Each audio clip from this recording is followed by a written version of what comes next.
Good morning. I'm Don Dickey, a member of this congregation, and it's my pleasure to welcome you here on this absolutely gorgeous Easter Sunday, and a day where you can get another episode of Game of Thrones. We set aside time to welcome visitors and guests. Do we have anybody, a member who brought a guest today? If so, would you stand? Let us know their name and where they're from. Do we have any visitors who would be comfortable standing? We'd love to know who you are and where you're from. Please stand up. Hi, I'm Carla. I'm from North Texas. Welcome.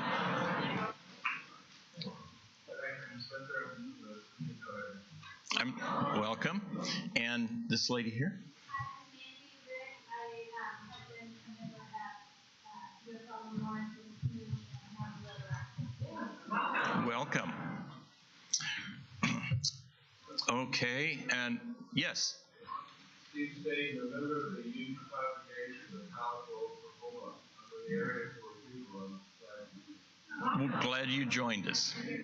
And also, welcome to those who joined us by streaming video. And we look forward to a very, very interesting service today.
Once again, the earth is risen from the sleep of winter, and the human spirit calls us to praise with elation on this Easter morning.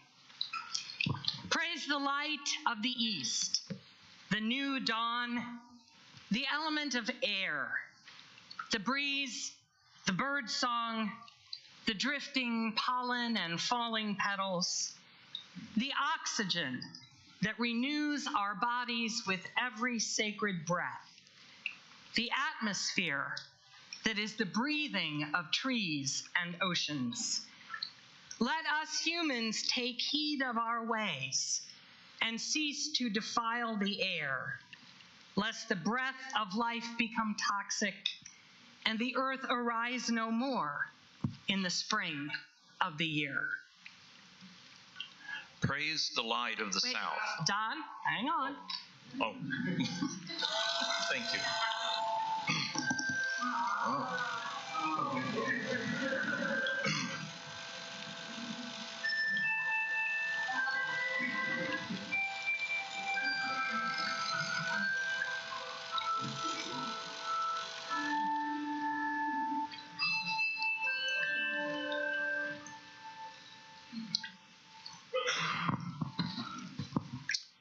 Praise Praise the light of the south, the brightness of day, the element of fire, the sun, the atom, the hearth fire that warms us through the winter, the energy of hatching, blossoming in every blessed new birth. Let us humans take heed of our ways and cease to burn our heritage, lest the fires that serve us lay waste to the world and new life arise no more in the spring of the year. Is our chalice lighter here? Perhaps not. Don, would you go ahead and light the chalice? Okay. I light the chalice in recognition of the interdependent web of all existence of which we are a part.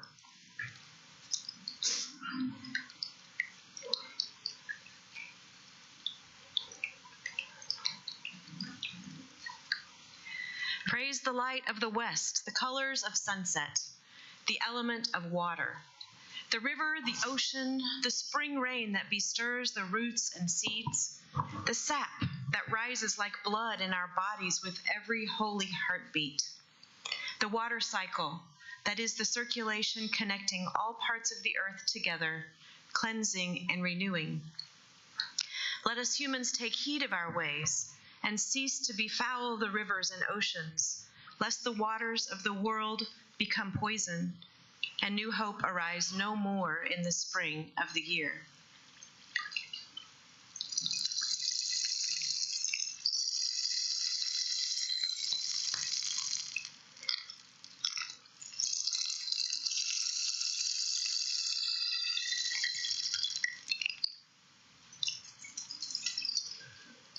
Praise the light of the north, moon and stars of night, the element of earth, the mountains, the sand, the flesh and feather and flower, all that makes us real creatures here in the world of solid matter, the bone and sinew built of stardust that allow us to taste the flavors of living, to touch the earth with wonder, to embrace one another.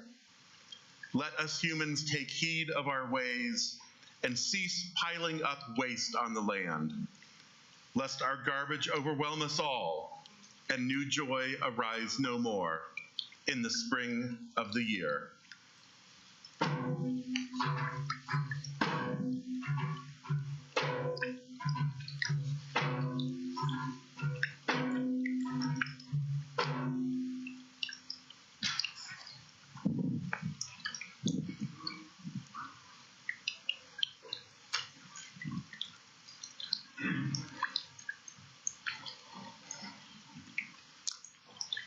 Good morning. Good morning. What a beautiful day. I get to twist your arm this morning. It's my Easter present from Kendyl. And I'll have some people helping pass the Easter basket here soon. So I get to twist your arm, and it's not for the first time. I've been treasurer and stewardship chair, and often enough in the past. Now, growing up, it seemed like churches just magically happened, and even though I knew we passed the plate and Mom and Dad put money in a little envelope every Sunday, but it was while being stewardship chair for the first time I came to clearly understand that we joined a church to meet our own needs. And it may be surviving divorce or abuse, needing allies to help us save the world, finding a community, being married, a parent, a retiree, wanting new friendships and activities, the whole range of our life experience. We join to meet those needs. And in joining to meet our needs, we create opportunities for others as well as ourselves and strengthen our commitment to each other.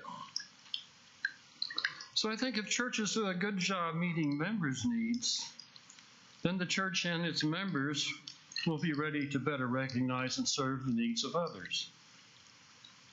And I've seen how this happens within our community. But to serve ourselves better, from time to time, we need to challenge ourselves financially. We didn't do this too well in recent years, and we became dependent upon one member's very extraordinary generosity. We lost that support last spring, but didn't take immediate steps to reduce expenses. So we're facing a significant deficit this year, and we have to trim our sales substantially for next year. The response so far this year from this information has been very generous and very heartwarming and very encouraging. But if you haven't increased your pledge yet or haven't made one, we hope you will do so soon. And if you can give a bit more today in support of our church and our budget, our mission, that would be wonderful too. Thank you very much.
Let's dedicate our offering for this morning by speaking once again the words of our covenant promise to one another. We rise. Together we affirm, goodwill is the spirit of this church, and service is its law. This is our great covenant, to dwell together in peace, to seek the truth in love, and to help one another. Thank you. You can be seated. The Char of Things by John Wheelong. Life burns in us like fire, and song goes up in flame. The body returns in ashes, to the ashes whence it came. Out of things it rises, and laughs, and loves, and sings. Slowly it subsides again into the char of things. But a voice soars above it.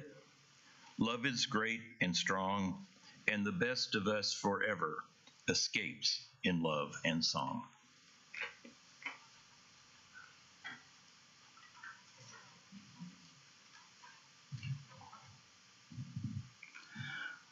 I Am a Little Church by E. Cummings. I am a little church, no great cathedral. Far from the splendor and squalor of hurrying cities, I do not worry if briefer days grow briefest. I am not sorry when sun and rain make April. My life is the life of the reaper and the sower. My prayers are prayers of earth's own clumsily striving, finding and losing and laughing and crying, children whose any sadness or joy is my grief. or my gladness. Around me surges a miracle of unceasing birth and glory and death and resurrection. Over my sleeping self float flaming symbols of hope, and I wake to a perfect patience of mountains. I am a little church, far from the frantic world with its rapture and anguish, at peace with nature. I do not worry if longer nights grow longest. I am not sorry when silence becomes singing. Winter by spring, I lift my diminutive spire to merciful Him whose only now is forever, standing erect in the deathless truth of His presence, welcoming humbly His light and proudly His darkness. One thing we know about churches, all churches, is that they burn.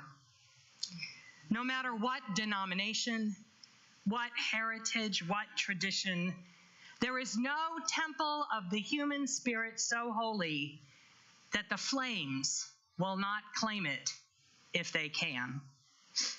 Our own congregation might be housed today in a very different facility, if not for a fire in the middle of the last century. Our neighbors at Second Presbyterian went through the same tragedy just 8 years ago.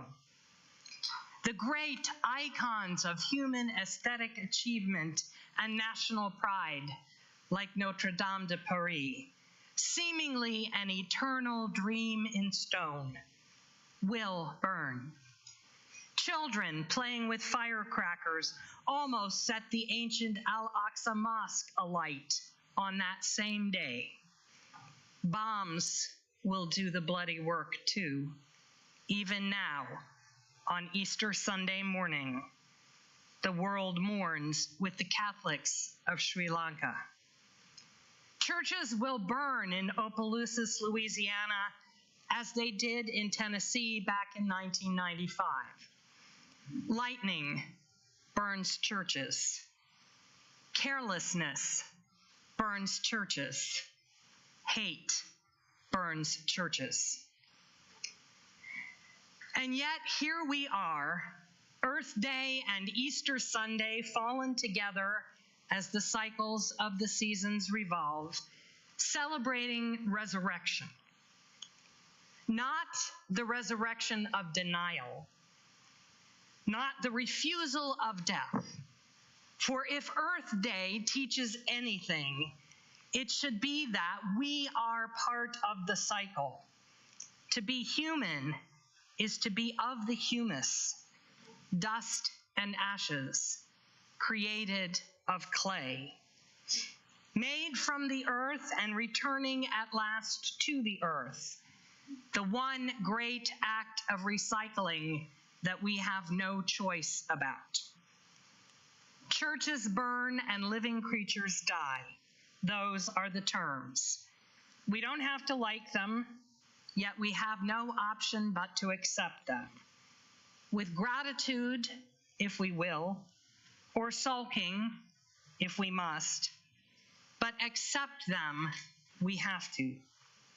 Life burns in us, says the poet, and eventually subsides into the char of things. And yet, every year the earth teaches resurrection and new life. Buildings burn, and the people we cherish return to the soil of the planet. Yet songs live on, and love is not forgotten.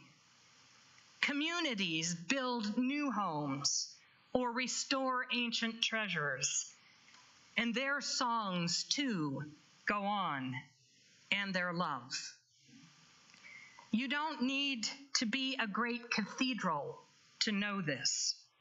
A little church will suffice. Any place where the symbols of hope float over our sleep, where there is finding and losing and laughing and crying, where sun and rain make April, where silence becomes singing. That's really all you need. That alchemy of reverence for the ordinary amazingness of life in its afflictions and its mercies. It's the time in between that matters. Now, this moment, while the building still stands, while we and our beloved still share breath on this earth. 900 years it may be, or 1,000, yet one day the flames will come for each of us, for all that we have built, for this beautiful person and that beautiful thing that human hands once made. Humbly, back to the humus it all goes, the stardust of creation, to rise again in beauty, in song, in love, the miracle of unceasing resurrection that surges all around us. May we abide in that assurance, and in this moment that we share, may nothing evil cross this door. Will you stand and sing with me?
Spring by Edna St. Vincent Millay.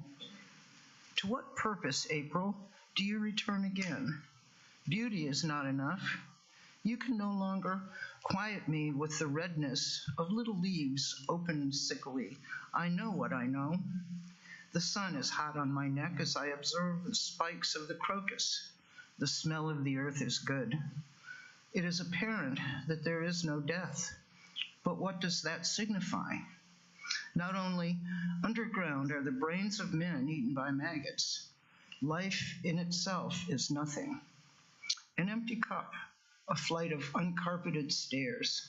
It's not enough that yearly, down this hill, April comes like an idiot, babbling and strewing flowers.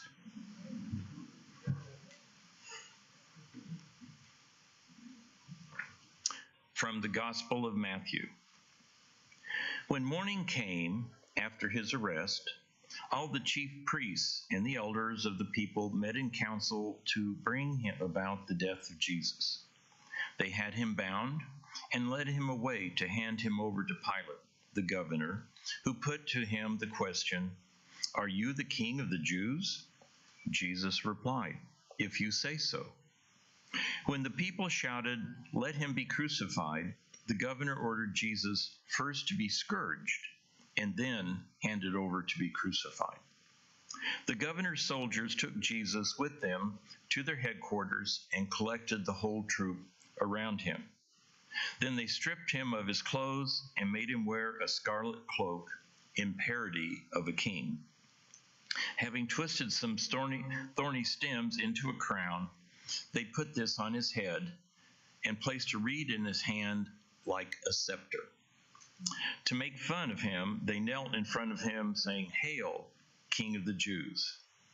They spat on him and took the reed and hit him on the head with it. And when they had finished making fun of him, they took away the cloak, put him back in his own clothes, and led him away to crucify him.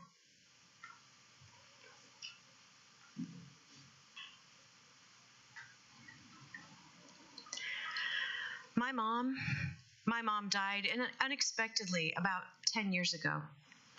My mom was not just the life of the party, but she was the one who made the party happen. She was a gracious host and an irreverent church lady. She had many friends, and she would talk to anyone she met, always finding common ground with strangers. The cancer that caused her death was fast-moving, and none of us was ready for it. A few months after her death, my dad asked the four of us kids to come to the house and take home what we could use from his home. He doesn't care for things, and I think he did not want all the remembrances of the life they had lived together for the past almost 50 years. So we gathered, still raw and reeling with grief. And once Dad had separated out what he wanted to keep, we put the rest of the things on tables throughout the house and drew numbers to determine who would get to choose first from each table. The first things to be chosen in each room were not surprising. They were the vases that had been around the house for as long as any of us could remember, or the framed prints of columbines that Mom had had to remind her of her beloved Colorado mountains, and the red nightgown that she had impulsively bought as a young woman with their last bit of grocery money. As we continued, though, we began choosing things that I had never seen before, items that had been unearthed from the top shelves of closets and the backs of cupboards. It didn't matter to me that I'd never seen them. I wanted everything. Everything that my mom's hands had touched, everything that she had purchased or thought about or even just stored in a closet, everything that had received her attention. I wanted it all because I wanted to hold tight to my deep connection with her. Among the things I chose that day were some cherished things, including beautiful handmade ceramic bowls and platters that she had used when entertaining people at their home. They eventually found a place on a shelf in my pantry. One evening, a couple of years later, I heard a loud crash from the kitchen. When I went to see what had made the noise, I saw those beautiful serving pieces now shattered on the floor. Apparently, it was too much to ask that the shelf hold both the dishes and the weight of my grief. With sorrow for all that was now lost, I carried the shards to the trash and swept up the smaller bits. I grieved again with the loss of these dishes. They, like my mom, would not be whole again. By losing them, I felt I had lost another connection with her. Since then, years have passed, and time has worked its magic to help me accommodate the hole in my life that had been filled by my mother. And time has helped me to realize that I didn't actually lose anything of my mother when those dishes broke. If what connected those things to her was her attention and her love, then what could be said of the love and attention that she had poured into me, into my dad and my siblings? If I needed to be connected to her by being near something that she gave love and attention to, then I needed only to look at those of us she had loved so well. Our connections with one another are a reflection of how she lived. And though she is gone, her love lives on in and among and through us.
Now, let us embrace our connection to the earth. We who know the glory of this place, which is not only our cradle and our home, but also our sepulcher. In this, we are most surely all kin to one another in the human family, beyond divisions of race or nation, riches or privilege, age or gender or faith. We are one with all humanity, who mourn together the loss of those we love and live in the knowledge of our shared mortality, with the judgment that in the end, the only measure of our words and our deeds will be the love we leave behind when we are gone. It is here on this earth that we must make justice, and believing in freedom, be restless until it is manifest among us, even in the awareness that our time is finite and our efforts always partial. On this Earth Day, I invite you to come forward and receive upon your two hands the signs of ashes and dust, as a claim and embrace of this life in this time, in this world, through the acceptance that you also will one day, at the end of striving, return to the earth's unending cycle. Let me invite everyone to come down the side aisles to the center And then turn to the liturgist in the middle of the room, that table or this table, they're both the same. Hold out your hand, and one person will give you ashes. And on the other side of the same table, hold out your other hand, and the other person will give you dust. If you wish, you may reply to their blessing with some form of affirmation, such as "so be it," or "blessed be," or "amen," or "true that," or whatever works for you. And then return to your seat by the center aisle. When everyone who wishes has received the signs, the service will continue.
Out of the dusk, a shadow, then a spark.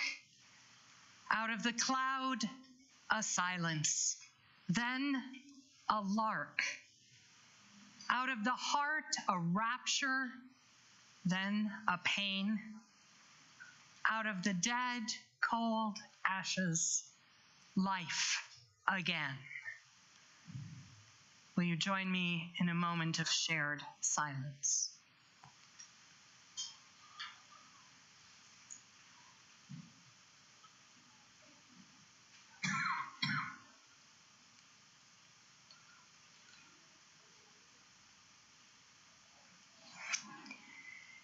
Is it enough?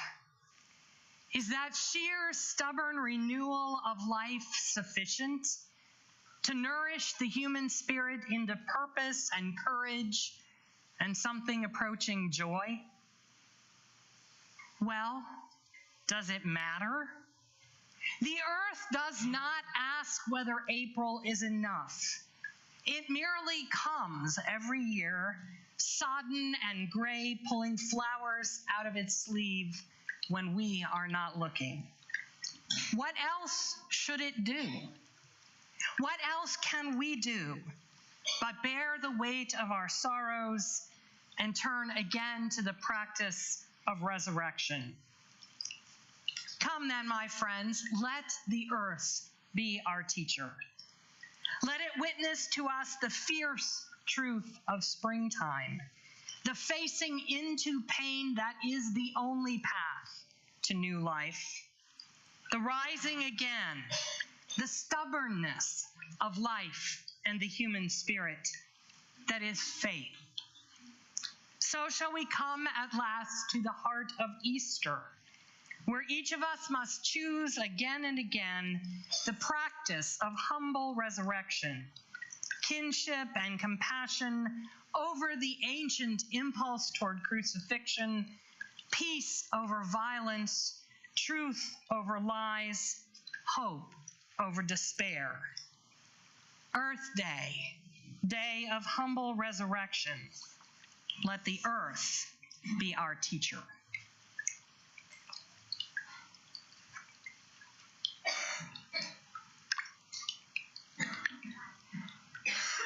The things I know, how the living go on living, and how the dead go on living with them. So that in a forest, even a dead tree casts a shadow, and the leaves fall one by one, and the branches break in the wind, and the bark peels off slowly, and the trunk cracks. And the rain seeps in through the cracks, and the trunk falls to the ground, and the moss covers it.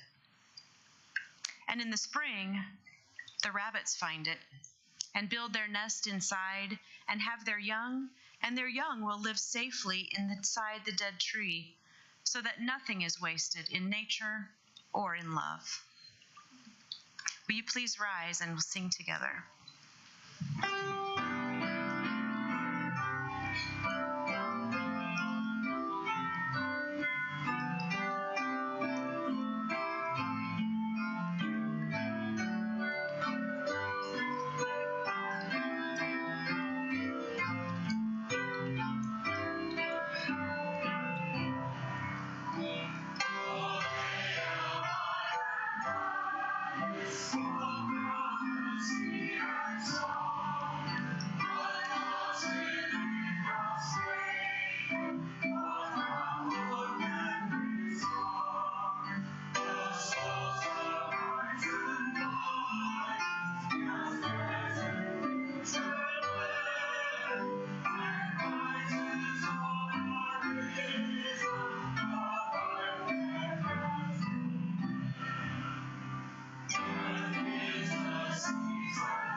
You may be seated. Easter calls to us out of the life and teachings of a prophet from long ago, whose body was hung upon a cross and dead and buried, but whose spirit speaks down the ages to proclaim, though love be crucified, it shall rise again in 1,000 million hearts not yet born, in whose passion the power of love goes on and on. Though truth be nailed to a scaffold, it shall rise again and bespeak itself still in a still small voice that will be heard above the harsh voices and noises and clashing sounds of injustice and oppression. Though our days be all too brief and creatures born of earth return to earth, yet life is renewed season to season, and something forever escapes in love and song and alleluia. Though a life of testimony for peace be shut up in a tomb with the stone sealed in place, it shall rise again, haunting the earth with a persistent witness that will be heeded long after the sound of marching armies has faded into the night, age after age. Easter calls to us. Let us unstop our ears, open our eyes, unseal our lips, lift up our hearts, and sing humanity's most ancient prayer of gratitude and praise.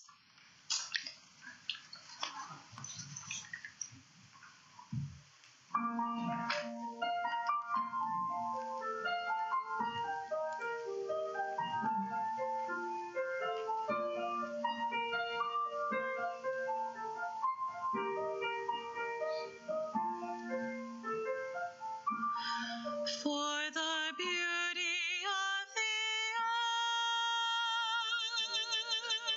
earth, for the beauty of the skies, for the love which from our birth over and around us lies, over and around us lies, source of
Let us remember, in our all too frequent moments of anguished failure, of goodwill, and mistrust of power, those great souls of all the ages who have wrought righteousness in their times and made the life we share more pure and beautiful and strong. Let us remember in our confrontations with ignorance, violence, and selfishness, all the worst of which humanity is capable, that our hope and strength are not exhausted, that there is life yet to be lived with fuller meaning and with gladder promise. Let us remember in the early uncertain days of springtime, Earth's covenant of life, and the new generations coming on, for whom the great adventure has not ended, for whom we are called to hold high the dignity and divinity of the human spirit. Let us remember the humble resurrection that surges around us always, so that when the lamp of our heart grows faint and we wander in desolation and in darkness, we too may practice resurrection and have Easter in our hearts.